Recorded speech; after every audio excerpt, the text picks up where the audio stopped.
శ్రీకృష్ణ అండి. ఈరోజు భగవద్గీతలోని అష్టాదశాధ్యాయంలోని 31, 32, 33, 34 శ్లోకాల భావములు తెలుసుకుందాము. మొట్టమొదటగా 31వ శ్లోకం. యయా ధర్మమధర్మంచ కార్యంచ కార్యమేవ చ అయతాప్త్రప్త జానాతి బుద్ధిం సా పార్థ రాజసీ.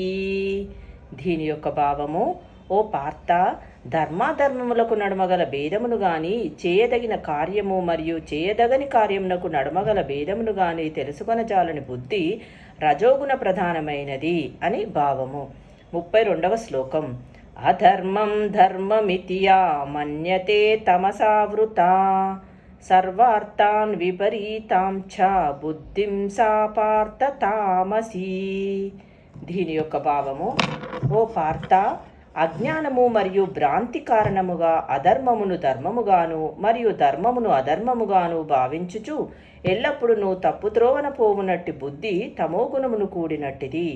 తమోగుణముతో కూడిన బుద్ధి సదా వర్తించవలసిన విధమునకు విరుద్ధముగా వర్తించుచుండును. అది నిజముగా ధర్మము కానటువంటి వానిని ధర్మములుగా అంగీకరించి నిజమైన ధర్మమును నిరసించుచుండును. అట్టి తమోగుణ పూరితులు మహాత్ముడైన వానిని సామాన్య మానవుని మహాత్మునిగాను అంగీకరింతురు. వారు సత్యమును అసత్యముగా భావించుచు అసత్యమును సత్యముగా ఆమోదింతురు. కర్మలన్నింటి యందును వారు తప్పు మార్గమునే అనుసరింతురు. కనుకనే వారి బుద్ధి తమోగుణముతో కూడియుండును అని భావము. ఇప్పుడు 33వ శ్లోకం. ధృత్యా యయా ధారయతే మనః ప్రాణేంద్రియ క్రియాః యోగేన వ్యభిచారిణ్యా ధృతిహింసా పార్థ సాత్వికీ. దీని యొక్క భావము: ఓ పృథాకుమారా, అవిచ్ఛన్నమైనదియు యోగాభ్యాసంతే నిశ్చయముగా కొనసాగునదియు తత్కారణముగా ఇంద్రియముల యొక్కయు మనస్సు యొక్కయు ప్రాణముల యొక్కయు కార్యకలాపములను నియమించునదియునైన నిశ్చయము సత్వగుణమును కూడినట్టిది.